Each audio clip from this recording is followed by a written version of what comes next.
141. Which statement characterizes normal physiologic changes that occur in vital signs during pregnancy? Answer: A. During pregnancy, a woman's blood pressure usually falls during the first 2 trimesters and her pulse rate rises. 142. You are recording vital signs for a 34-year-old woman who is 8 months pregnant. Her blood pressure is 100/70, pulse rate is 80, and respirations are 17 per minute and normal. Upon auscultation of her chest, you hear a mild systolic flow murmur. How should you treat this patient? Answer: C. A mild systolic murmur in a pregnant patient whose vital signs are normal is not a cause for concern. 143. Your patient is a 29-year-old woman who is 9 months pregnant with her 3rd child. She reports the onset of painless bright red vaginal bleeding in the last half hour. How should you treat this patient? A. Perform a vaginal exam to determine if this is a placental abruption. B. Check for crowning, perineal bulging, or other signs of impending delivery. C.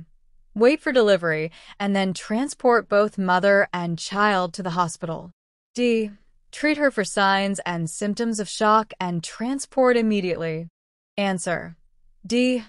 Bright red bleeding in late pregnancy is assumed to be placenta previa, which is a true medical emergency that is life-threatening to both mother and baby.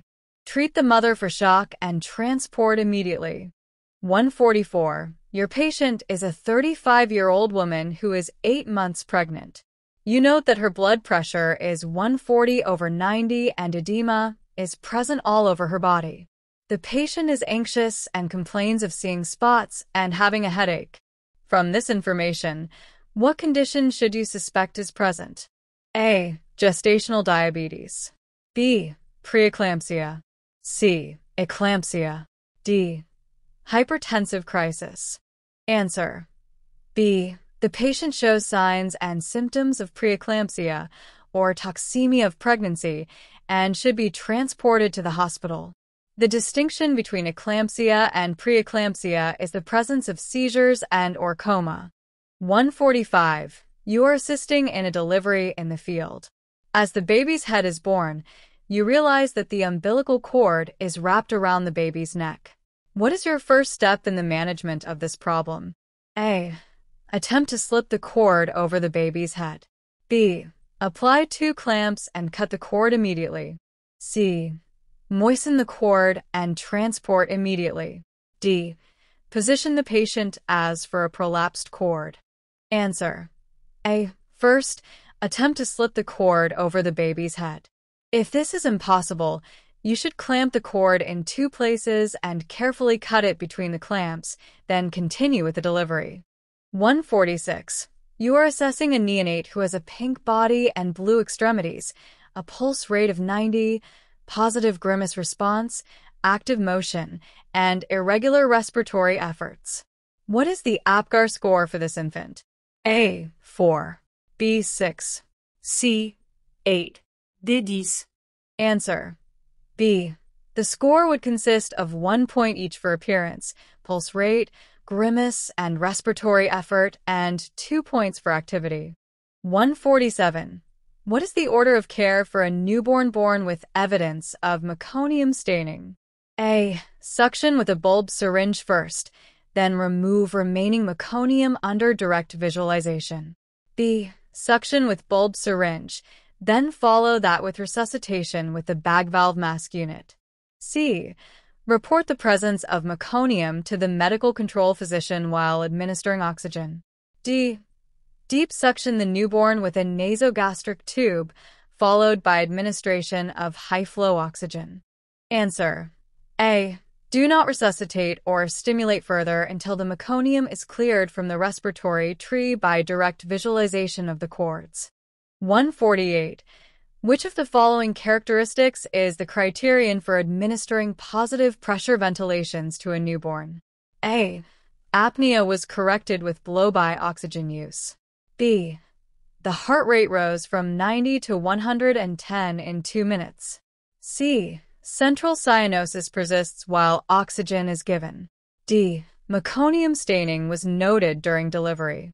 Answer. C. Apnea and tachycardia may initially be present in the newborn, but once they are corrected, you do not need to continue to progress further into the inverted pyramid. Meconium staining is treated first with suction. The child may or may not require ventilatory support once it is cleared away. 149. This patient is most likely suffering from A. Upper airway obstruction. B. Epiglottitis. C. Aspiration pneumonia. D. Croup. Answer. D. This patient is exhibiting the classic signs and symptoms of croup. 150. What is the appropriate treatment for this child? A. Examination of the oropharynx with a tongue blade. B. Direct visualization of the vocal cords for swelling. C. Nebulized albuterol and cooling measures en route. D. Saline given by nebulizer treatment and oxygen. Answer. D. A nebulized saline mist is the appropriate treatment for croup. Do not interfere with the airway in case there is any tissue swelling present. 151. A related disease or condition that can result in rapid and total airway obstruction is A. Bronchitis. B. Epiglottitis. C. Bronchiolitis. D. Laryngitis. Answer. B. Epiglottitis, a condition whereby the patient's airway can become totally obstructed, is related to croup. 152. The term ethics refers to A. Professional standards of care. B. Rules, standards, and morals. C. Upgrading standards of care. D. Moral code of conduct. Answer. B. Ethics refers to rules, standards, and morals that govern actions in a profession. 153. A tier response system is one that does which of the following? A. Dispatches responders at various levels, depending on the incident. B. Dispatches ALS responders to arrive first to all medical emergencies. C. Has ALS responders respond on fire trucks instead of ambulances. D. Uses chase vehicles staffed with ALS providers to drive ambulances. Answer. A. In a tiered system, responders are dispatched to calls depending upon the nature of the incident as stated by the 911 caller and evaluated by the dispatcher. 154. A victim is unresponsive after possible exposure to carbon monoxide in a closed garage. Which of the following procedures should you do first? A. Wait for properly trained personnel to enter and evacuate the garage. B. Open the windows of the garage to ventilate the environment. C. Provide high-flow oxygen to the patient via positive pressure ventilations. D. Remove the patient from the environment. Answer. A. Safety first. Of the three extrication options, properly trained and protected rescuers can remove the patient safely. 155. With whom does ultimate responsibility for patient care in the field always rest? A. The highest trained provider on scene. B. The regional or state EMS director. C. The medical control physician. D. Whomever provides online direction. Answer. C. No matter who is actually providing care or giving directions to the responder, ultimate responsibility always rests with the medical control physician. 156. The rhythm that appears in the ECG shown in Figure 3.1 is which of the following? Answer. D. The rhythm identified in Figure 3.1 is third-degree AV block. 157. Which of the following situations represents express consent? A. The patient says, "Help me. My chest hurts." B. The patient is 8 years old with no parent present. C. The patient is unconscious and unresponsive. D. The patient says, "I don't need any help. Just let me die." Answer. A. Express consent means that the patient gives you permission to treat him or her, either verbally or in writing. 158. An intoxicated person refuses treatment or transport. How should you proceed? A. Do as the patient wishes and leave the scene immediately. B. Try to find a family member to get consent for treatment. C. Try to persuade the person to accept your assistance. D. Immediately document the refusal, then leave the scene. Answer: C. If a person who needs help refuses to accept it, you should try to persuade the person to accept aid and explain the consequences of refusing it. Only after doing so should you accept and document the refusal of care. 159. Your radio report to the hospital about the patient's medical condition should include which of the following? A. The complete medical history.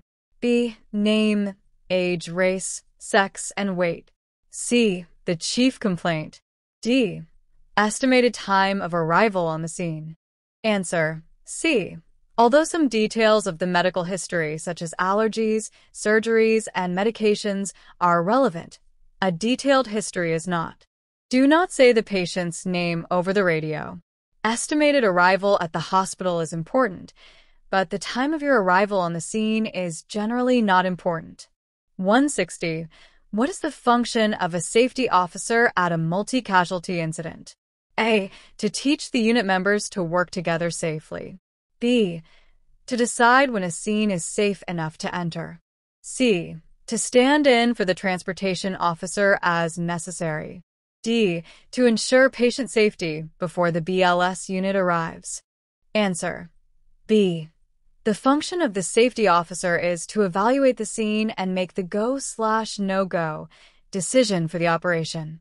The safety officer is also responsible for continuing to monitor scene safety during the operation.